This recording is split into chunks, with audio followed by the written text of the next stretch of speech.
Hey guys, it's Billy. I wanted to make a video today and possibly a new series. We'll see how it goes. I'm tentatively calling it Favorite Mondays, which makes it sound like I'll be talking about my favorite Mondays throughout history, but that's not the case. I just want to talk about my favorite things as of now. The word favorite is an interesting word because of the meaning we attach to it.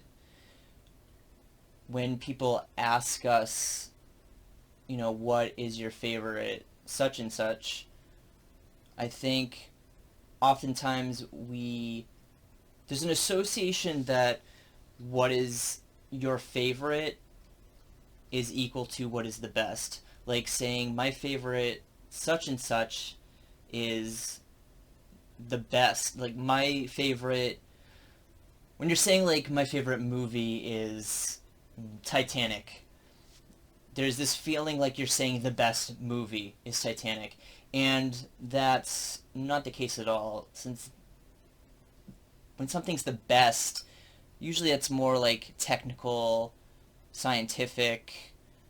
Uh, there's a case that can be made for it, an argument. But favorite, it's more emotional, the attachment, and but also when somebody asks you what your favorite thing is, they're generally trying to get like an idea of who you are. They want a sense into your character, and that's also a lot of pressure. How do you want to project yourself to this person that you may have never met before, or maybe you're trying to impress. Maybe you're on a date, and the person asks you what your favorite, band or movie is. How honest do you want to answer this question? Uh, Also, when you're as neurotic as I am, what is your favorite thing one day? Might not be your favorite thing, the next day. It's really it can be really about like the moment, uh, your mood, what your emotions have been like, and certainly there's easy things like my favorite cake is carrot cake. It's been carrot cake for a long time. I'm fairly confident that carrot cake will be my favorite cake for, another lengthy amount of time. I'm sure there's other cakes that I have yet to taste, so, certainly that can. I'm I just got home from school, busing and stuff, so I'm like all sweaty. I am a heavy sweater. I sweat, you know, just walking 2 feet, I'll sweat. Also, it's an anxiety thing too. I can just instantly start sweating when I have like an anxiety attack or whatnot. But anyway, that's aside from the point. But I wanted this video to be number one. I'm going to discuss a favorite something. I do have a topic, but I just wanted to think about the word favorite and kind of philosophize. That's a word, right? I'm pretty sure it's a word. I always say do philosophy in lieu of philosophize because it doesn't sound like a word to me, and I'm unsure if it is a word. I'm pretty sure it is. But I just wanted to talk about the word favorite because uh, just just the different meanings it has to people. It's almost like as a kid there was a book I had to read called, I think it was called like The Search for Delicious or The Hunt for Delicious, and it was about this person who was tasked with creating a dictionary, and he was stuck on the word delicious. He did not know how to define it. So the book is him traveling around the world, asking people what their definition of delicious is, and everybody had a different definition. I feel like that's favorite, and gosh, I had more to say about this, I swear, but you know, of course, now I don't. So anyway, that's my thoughts on the word favorite and why when people ask me what my favorite things are, especially when it comes to things like pop culture stuff, like favorite movies, favorite music, things like that, I usually don't feel comfortable giving an answer. And it's just like, why is that? Why does that make some people, myself in particular, feel uncomfortable? Is there a rule that says favorites need to be, set in stone? Is there a rule that says that, you're defined by what you define as your favorites?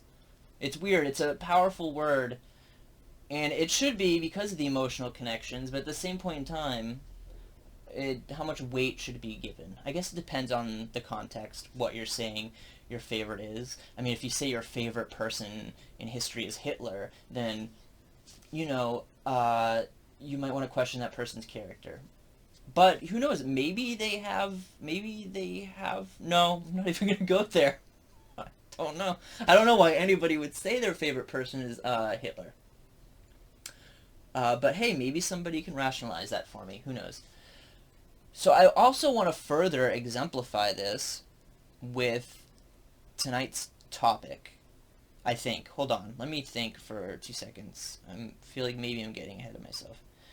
Um, I'm just gonna go with it. Okay, so here's what happened and why I had the idea to do this. Somebody asked me what my favorite metal song is. My favorite heavy metal song is. And my mind immediately went to a particular song, which was at the time, it was silly, but also just as fast as I went to that song, I just as quickly kind of stepped back and was like, I'm too cool for favorite songs. I don't have one. I love them all equally. Yada yada yada. And at the time, like that was pretty sincere. I didn't feel comfortable giving a favorite because I just I felt like uh, it felt like it was something I had to sit down and kind of think about. That's such a, like, your favorite metal song. It's so much different. That's so specific. It's not like your favorite album, your favorite genre. It's very specific, and so there was that. But also the song that my mind went to, I was self conscious and it felt silly, and I didn't want to say it. And on the bus ride home, though, I couldn't. My mind kept wondering why my mind went to that song. And I'll tell you in a minute. I don't want to keep you in suspense too long. This is to make a point. I wondered why my mind immediately went to this particular song because it seemed arbitrary. Even though when it comes to mental associations, think I heartily think that's ever arbitrary. I think there's always a good reason why your mind goes to make certain associations. You might not know it right away, but so there was a good reason. I just didn't know what it was, and so I like really thought about it, and which led me to further just think about the word favorite and what it means and the weight that it has. So anyway, my favorite metal song, and before anybody rages or whatnot, just I want to repeat this. This is one, as of now, my favorite metal song for an indefinite amount of time. It can definitely change, but I feel like I can back this up. Two, this isn't the best metal song. This isn't the most important metal song. This isn't the first metal song. And those can most certainly be reasons why you would choose something as your favorite. But again, there's that difference between the word best and the word favorite. And that's the emotional connotation. And which makes me feel a little less silly about the song that I'm going to say. Uh, because it's highly personal. I have good reason that this is my favorite song, and that's my favorite metal song. Uh, and it's because it's important to me, and it made a huge difference in my life, and possibly uh, made a difference in who I became. And that song is The Beautiful People by Marilyn Manson. Now, your immediate thought might be, well, this is the first heavy metal song that he heard, and that's actually not the case. So, I didn't really get into music until about the 6th grade. That's when I really started to notice, and that's when I started to really build an emotional connection with music. And that's also when, I discovered heavy metal music. My my both my parents have a good taste in music, but really my father, a lot of my musical influence and taste comes from my father. My father, in his earlier days, was actually into metal quite a bit. Not during a time that I can remember. His favorite genre kind of turned into blues and blues rock. Um, but here's what sort of happened. It was a mixture of sort of who I was hanging out with, but also because of my dad and my mom's taste in rock music, we listened to, the local rock and roll station, which was pretty mixed, hard rock, with some metal. And one song I just, like, it's one of the first songs I can remember that, like, really, like, I had an emotional connection, and this is going to be just as silly as The Beautiful People, but it was The Unforgiven 2 by Metallica. Now, hear me out. I played that song over and over and over, but when my dad got wind that I liked a Metallica song, he was like, well, I have, Injustice for All. And so from that, I discovered the Injustice for All album by Metallica, and then I don't think I ever listened to Reloaded again after that. From Injustice for All, I went to Kill 'Em All, Ride the Lightning, and Master of Puppets, and that was pretty much just over and over and over again. Uh, so that, as far as like my introduction to metal, it was definitely it was. I mean, it was Metallica pretty much. And it was a smooth transition too, which I'm gonna come back to this.